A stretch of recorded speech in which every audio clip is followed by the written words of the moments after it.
రసాయన రంగులు లేని చేనేత చీరను తయారు చేయాలనుకున్నాడా యువకుడు. చేనేత కళకు కొత్త కళ తీసుకురావాలని రాత్రింబవళ్లు కష్టపడ్డాడు. ప్రకృతిలో లభించే పూలు, పండ్లు, ఆకులు, చెట్ల బెరడు ఉపయోగించి సహజ సిద్ధమైన రంగులతో తేలియా రుమాల్ డిజైన్తో పట్టుచీరను నేశాడు. ప్రాచీన సంప్రదాయ ప్రతిబింబించేలా 16 ఆకృతులు, ముడతలు పడని మృదుత్వం ఈ చీరలోని ప్రత్యేకతలు. ఇటీవలి కేంద్ర ప్రభుత్వం ప్రకటించిన జాతీయ చేనేత పురస్కారానికి ఎంపికైన పవన్తో చిట్చాట్. చేనేత వస్త్రాలు కళాత్మక రూపాలు. భారతీయ సాంప్రదాయ కళల్లో చేనేతకు విశిష్ట స్థానం ఉంది. అటువంటి చేనేత వస్త్రాలు తయారు చేయాలంటే ఎంతో శ్రమతో పాటు ఓపిక కూడా అవసరం. అలాంటి చేనేత వస్త్రాలను అలవోకగా తయారు చేస్తూ జాతీయ స్థాయి అవార్డు కైవసం చేసుకున్నాడు యాదాద్రి భువనగిరి జిల్లా సంస్థానారాయణపురం మండలం పుట్టపాక గ్రామానికి చెందిన పవన్. ప్రస్తుతం మనతో పాటు పవన్ ఉన్నాడు. ఎలాంటి చేనేత వస్త్రాలను తయారు చేశారు, ఈ పట్టు చీర తయారు చేయడానికి ఎన్ని రోజులు శ్రమించారు, ఎంత శ్రమ దీని వెనకాల దాగి ఉంది, ఎంతమంది పోటీ పడ్డారు, దీంట్లో ఉన్న విశిష్టతలు ఏంటి, మొత్తం కూడా పవన్ అడిగి తెలుసుకుందాం. చెప్పండి పవన్, జాతీయ స్థాయిలోనే మీరు తెలంగాణ రాష్ట్రం నుంచి, అదేవిధంగా ఉమ్మడి నల్గొండ జిల్లా నుంచి కూడా యువ విభాగంలో ఎంపికయ్యారు. రాష్ట్రపతి చేతుల మీదుగా కూడా అవార్డు తీసుకోబోతున్నారు. ఎలా అనిపిస్తుంది? 20 మంది పోటీ పడితే దేశం మొత్తంలో ఒక అవార్డుకి నేను సెలెక్ట్ అయ్యాను. దానికి చాలా సంతోషంగా ఉంది. చెప్పండి, మీ అమ్మ నాన్నలు ఏం చేస్తుంటారు, మీ కుటుంబ నేపథ్యం ఏంటి? అందరూ ఇదే వృత్తి మీద పనిచేస్తూ ఉన్నారు. మా నాన్న పేరు గూడ శ్రీను, మా అమ్మ పేరు యమున. మేము అందరం ఇదే పని మీద చేస్తున్నాము. గత 8 సంవత్సరాల నుంచి నేను ఇదే పని చేస్తున్నాను. నేను చిన్నప్పటి నుంచి ఇదే పని చేస్తున్నాను. బట్ చదువు మానేసిన కాడి నుంచి మొత్తం ఇదే పని మీద డిపెండ్ అయ్యి చేస్తున్నాను. అంటే ఎంతవరకు చదువుకున్నారు మీరు? ఎప్పటి నుంచి వృత్తిలోకి రాణిస్తున్నారు? నేను ఇంటర్ వరకు చదివాను, బీటెక్ మధ్యలో ఆపేశాను. అప్పటి నుంచి ఇదే వృత్తిలో చేస్తున్నాను. మొత్తం స్టార్టింగ్ ఎలా నేర్చుకున్నారు? పట్టు చీర తయారు చేయడానికి మొత్తం ఎన్ని రోజులు శ్రమించారు? ఎలా మీరు ఫస్ట్ నుంచి అసలు ఈ వృత్తిలో రావడానికి ఎలా ఇంట్రెస్ట్ వచ్చింది? ఇంట్లో చేస్తుంటారు కదా, పక్కన కూర్చొని కట్లు కట్టడము, లబ్బర్లు చుట్టడం, అది చూపిస్తుంటే అట్లా నేర్చుకొని మొత్తం ఇంకా ఇంట్రెస్ట్ వచ్చి మొత్తం ఇదే చేస్తున్నాను. మీరు తయారు చేసిన చేనేత వస్త్రముకి అంటే దీంట్లో ఎన్ని డిజైన్స్ ఉన్నాయి, ఎన్ని మోటివ్స్ ఉన్నాయి, దీని యొక్క ప్రత్యేకత ఏంటి, మొత్తం కూడా ఇది ఎంత పొడవు ఉంటుంది, ఎంత వెడల్పు ఉంటుంది, దీంట్లో ఏ పదార్థాలు మీరు వాడారు, ఎలాంటి కలర్స్ వాడారు? ఈ చీర వచ్చేసి 6.25 మీటర్స్ ఉంటుంది. ఈ చీర మొత్తం పట్టు దారంతో వాడినాము. న్యాచురల్ కలర్స్ మొత్తం 16 బాక్సులు ఉంటాయి. ఈ చీరకి 16 బాక్సులు ఉంటాయి. మొత్తం న్యాచురల్ కలర్స్, బంతి పువ్వులు, కరక్కాయ, Algerian powder, manjistha roots, IndiGo ఆకులతోటి చేసిన ఇండిగో కేక్స్, ఇవన్నీ వాడడం జరిగింది ఈ చీరకి. పట్టులో మొదటిసారిగా వాడాం. దీంట్లో మొత్తం కూడా మీరు నేచురల్గా లభించే పండ్లు, కూరగాయలు, వీటి నుంచే వాటి కలర్స్ని తీసుకొని దీన్ని తయారు చేసి అని చెప్తున్నారు. ఎందుకు తీసుకున్నారు? ఆ కలర్స్ ఎందుకు తీసుకున్నారు? ఇప్పుడు ప్రస్తుతం ఉన్న పరిస్థితులు ఏంటంటే మొత్తం కెమికల్ కలర్స్ వాడడం, ప్రింటింగ్ మిషన్లు వచ్చినాయి. మొత్తం కెమికల్స్ వాడడం వల్ల మార్కెట్లో వేరే ఉన్నది. హెల్త్ ఇది స్కిన్ ర్యాషెస్ కానీ అట్లాంటి డిసీజ్ రావడం కానీ ఉంది. ఈ కలర్స్ ఏంటంటే మనకి కలర్ బ్లీడ్ కాదు, ఎట్లా అయినా వాడచ్చు. స్కిన్కి ఎలాంటి డ్యామేజ్ ఉండదు. మార్కెట్లో మొత్తం ఇప్పుడు నెక్స్ట్ ఈ చెట్ల కలర్సే వాడాలి, ప్రకృతి కలర్సే ఉండాలని చెప్పేసి నేను అనుకుంటున్నాను. అందుకే ఈ ఉద్దేశంతో పట్టులో వాడాం.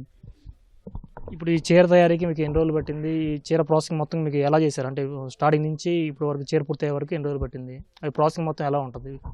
ఈ చీర తయారు చేయడానికి ఒక 6 నెలల సమయం పట్టింది. ఫస్ట్ ఒక గ్రాఫ్ పేపర్ మీద డిజైన్ గీసుకొని, ఒక ఇన్ని స్టెప్స్ మీద గీసుకొని, ఇన్ని పాయల మీద మనకి సెట్ అయ్యేటట్టు సెట్ చేసుకొని, ఏ కలర్లో అయితే ఇట్లా ఈ విధంగా మనకు క్రాస్ రావడం, మనం అలాంటివి సెట్ చేసుకోవడం, అట్లనే ఒక నెల పట్టడం, సెట్ చేసుకోవడం, మళ్ళీ మనం టై అండ్ డై చేయడం ఒక 2 నెలల ప్రాసెస్, మళ్ళీ వెఫ్ట్ ప్రిపేర్ చేసుకోవడానికి ఒక నెల ప్రాసెస్, మొత్తం ఒక 6 మంత్స్ ప్రాసెస్ పట్టింది. దీని ఖరీదు ఒక 75,000 ఉంటుంది. ఇంకా ఎలాంటి ప్రత్యేకతలు ఉన్నాయి? ఇప్పుడు మిగతా వాటితో కంపేర్ చేసినప్పుడు దీని యొక్క ప్రత్యేకతలు ఇంకా ఎలాంటి ప్రత్యేకతలు ఉన్నాయి? ఈ చీర వచ్చేసి మెత్తదనం ఉంటుంది. ఈ చీరలో ఒక ముడత రాకుండా మెయిన్ కాన్సెప్ట్ ఏంటంటే, చీర అనేది ఫోల్డ్ చేసినా కానీ మనకి ముడత అనేది ఉండదు. మనం నువ్వు ఎలా ఫోల్డ్ చేసినామో అలా అదే టైపు అట్లానే ఉంటుంది. ఫోల్డింగ్స్ అనేవి రావు.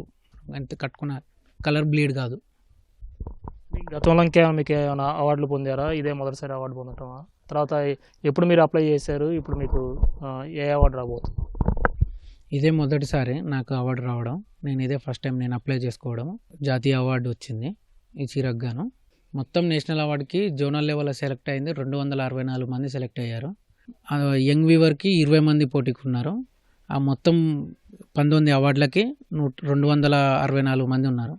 ఉమ్మడి రాష్ట్రంలో, ఉమ్మడి జిల్లాల్లో నేను సెలెక్ట్ అయినందుకు నాకు చాలా ఆనందంగా ఉంది. యంగ్ వీవర్గా ఇండియా మొత్తంలో నేను వచ్చినందుకు ఇంకా చాలా గర్వం. గ్రామస్తులు గిన నిన్న నుంచి అభినందనలు చెప్తుంటే ఇంకా చాలా సంతోషంగా ఉంది. పొద్దున్నుంచి ఇంటికి రావడం, అందరూ శుభాకాంక్షలు తెలపడం, అందరికీ ధన్యవాదాలు. ఓకే, ఇప్పుడు దీంట్లో మీకు ఈ శారీలో చూసుకున్నట్టయితే ఇంకా మీరు ఈ మోటివ్స్ కానీ ఈ మోటివ్ సెలక్షన్స్ ఎలా ఉంటాయి? దీంట్లో ఇంకేమన్నా మనకి సిగ్నిఫికేషన్ కానీ ఐడెంటిఫికేషన్ కానీ దేన్ని బట్టి మీరు ఎంచుకున్నారు? ఈ డిజైన్లు వచ్చేసి ఓల్డ్ ట్రెడిషనల్ డిజైన్లు అనమాట. తేలియా రుమాల్ డిజైన్స్. అందులో నుంచి నేను కొన్ని ఒక 16 తీసుకొని అందులో కొంచెం మోడిఫై చేసి, అవి పెద్ద ఉంటే మనం కొంచెం చిన్నగా చేసి దాంట్లో కలర్స్ షేడ్ కానీ ఆ విధంగా చేసుకొని నేను ఎంచుకున్నాను ఈ డిజైన్స్. గతంలో డబుల్ ఇక్కత్తులో కూడా కొంతమంది చేస్తున్నారు, వాళ్ళు కూడా జాతీయ స్థాయిలో అవార్డు వచ్చింది. ఇప్పుడు మీరు ఆ తేలియా రుమాల్ డిజైన్లో చేస్తున్నారు. అంటే ఇప్పుడు ఆ చేనేత వస్త్రాలకి ఈ డబుల్ ఇక్కత్కి తర్వాత ఈ తేలియా రుమాల్కి ఉన్న వ్యత్యాసం ఏంటి? తేలియా రుమాల్ వచ్చేసరికి ఇది గొర్రెపేడ, నూనె ఇవన్నీ మాల్ని ఒక 2 నెలలు దాన్ని ఫస్ట్ ప్రిపేర్ చేస్తారు. ప్రిపేర్ చేసిన తర్వాత ఆ మాల్ ప్రిపేర్ చేసిన దానికి తేలియా రుమాల్ అని అంటారు. మిగతా ప్రాసెస్ ఈ నేచురల్ కలర్స్ ఇవి చేయడమే తేలియా రుమాల్ అంటారు. అది ఆయిల్ తోటి చేయడం ప్రాసెస్ని తేలియా రుమాల్ అంటారు. మాల్ని 2 ఇంచుమించు సేమ్ ఉంటాయి. కొంచెం ఒక 15 రోజులు డిఫరెంట్ అంతే. అంటే ఒక ఆయిల్ మాత్రం ఉండదు అంతే. ఈ పట్టుకు వచ్చేసరికి ఆయిల్ ఉండదు, కాటన్కి ఆయిల్ ఉంటుంది, మిగతాదంతా సమానం ఉంటుంది. ఫర్దర్గా మీరు మీ ఫ్యూచర్ ప్లాన్స్ ఏమన్నా ఇంకా దీంట్లో మీరు ఇంకా ఎలాంటి ఇంకేమన్నా చీరలు తయారు చేద్దాం అనుకున్నారా? ఇంకా ఫ్యూచర్ ప్లాన్స్ ఏమన్నా? ఇంకా ఇదే వృత్తిలో ఇంకా చాలామందికి పని కల్పించడం, ఈ నేచురల్ డైస్, ఈ ప్రకృతి రంగులు మొత్తం ఇవే మార్కెట్లో ఉండాలని చెప్పి నేను ముందుకు పోవాలని నేను అనుకుంటున్నాను. ఈ అవార్డు ఎప్పుడు తీసుకోబోతున్నారు? ఎవరి చిత్రం మీద తీసుకోబోతున్నారు? రాష్ట్రపతి తోటి తీసుకోబోతున్నాను. ఆగస్టు 7 తారీఖు చేనేత దినోత్సవం రోజు ఢిల్లీలో. ఇది మొత్తంగా కూడా తను తయారు చేసినటువంటి చేనేత వస్త్రానికి జాతీయ స్థాయిలో అవార్డు రావడం అనేది చాలా సంతోషంగా ఉందని చెప్పేసి పొట్టుబాగ్ గ్రామానికి చెందిన పవన్ చెప్తున్నారు. కెమెరామెన్ జనార్దన్తో ఈశ్వర్, ఈటీవీ న్యూస్, పొట్టుబాగ్.